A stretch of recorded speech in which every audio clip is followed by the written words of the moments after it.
Hello, my name is Ryan Fan, and today I will be doing a persuasive speech on why we should reduce light pollution, and more specifically, my title will be Light Pollution That Evolves Society. Who here enjoys stargazing or simply appreciates the stars surrounding our night sky at night? Hello, my name is Ryan, and today I will tell you why you should help reduce light pollution. I will begin with telling you how light pollution negatively affects our health and causes long term potential issues. Then I will discuss its negative impact on wildlife and its various species. Lastly, I will inform you about how light pollution is an astronomical interference and halts the ongoing study of space. I will provide evidence to support these claims. I will then proceed to provide counterarguments from those who believe that artificial light boosts economic activity within commercial districts. And finally, I will hopefully convince you to contribute to the fight against light pollution. Stating my credibility, within my home, I have a lot of light sources ranging from the bedrooms, backyard, front yard, kitchen, and living room. I've realized that all of these lights can be conserved and only used when needed. After doing extensive research with this speech, I realized that it's a waste to keep lights on at all times, and if possible, turn them off to conserve energy and to improve our planet.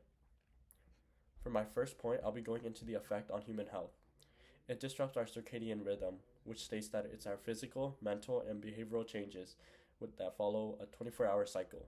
So that's basically how we feel on a day-to-day basis, how our moods are evolving, and how our moods get changed. That's how it feels like throughout the night. Next, the biggest indicator of this cycle are external cues such as the light and darkness outside. Circadian disruption refers to metabolic disturbances that are associated with psychological conditions such as cancer, obesity, stress, and immunological variation, said by Kumar P. Next, I'll be talking about its effect on wildlife. Highways, habitats, and skies lit with artificial light interfere with the vision of various animals. Have you ever seen street lights going down and creating such a strong glare? Well, that can affect the way that animals navigate, such as where hundreds of bird species use stars to navigate at night, said by West J. And also said by West J, sea turtle hatchlings rely on the moon and light reflecting off the ocean at night to direct them to the safety of the water. Can you imagine baby sea turtles lost and unable to find their true habitat? And to further exemplify this demonstration, I have a picture right here. It says you choose where they go, and it's where turtles are going into a path of light or turtles going into the moonlight.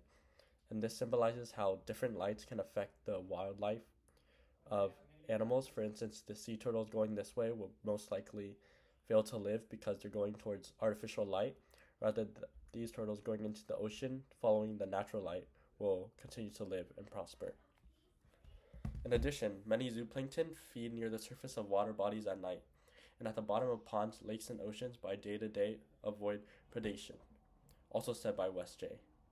And in addition, also said by West J, prolonged exposure to bright lights, amphibians, hormones, skin, coloration, thermoregulation, and reproduction are all affected by the artificial light.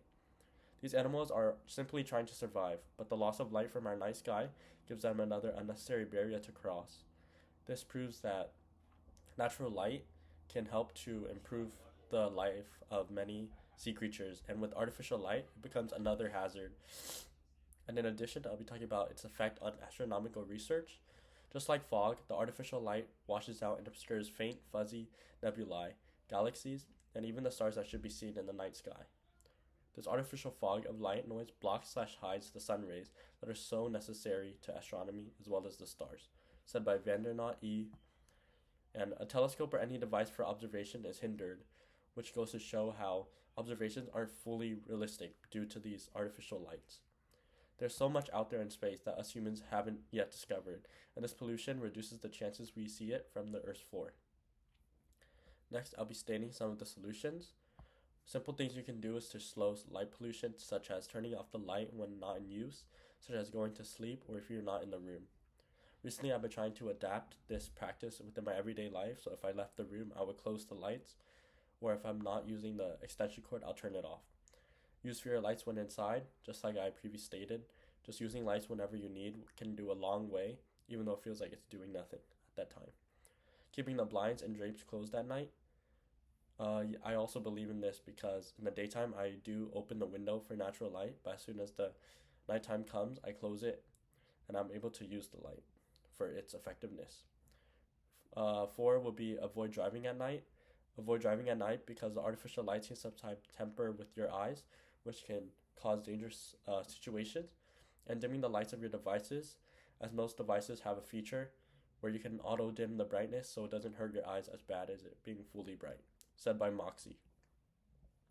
My counterargument states that despite light pollution's countless negative effects, many people, specifically those who have businesses in urban areas, devote some skepticism towards it.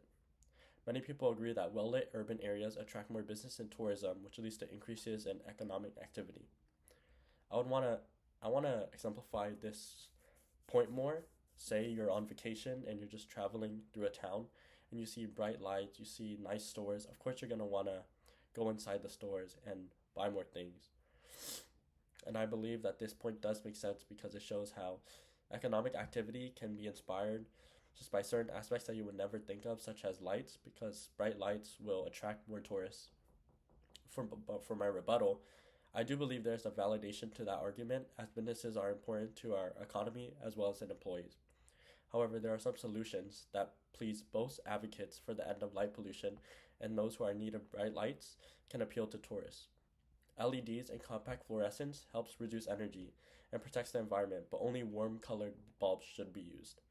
Aim for warm appearing light sources to be used for outdoor lighting because that appeals more to our senses, and avoid blue light at night because it's been shown to adversely affect wildlife behavior and reproduction.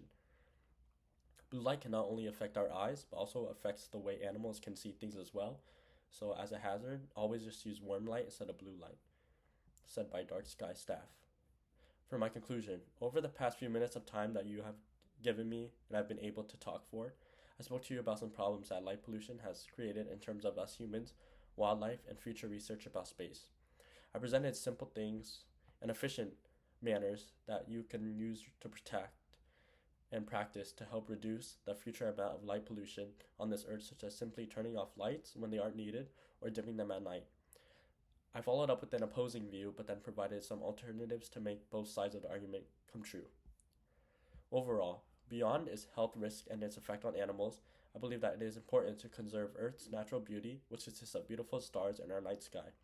Its intricate constellations and bright specks may disappear forever if we don't act in a protective manner. Imagine a night where it's pitch black and ultralight fills our sky and our environment. I don't want to live in a world like that, and I bet you don't want to either. I hope you take these problems into consideration and plan to take actions in the ways I have provided. Thank you for your time, and thank you for listening.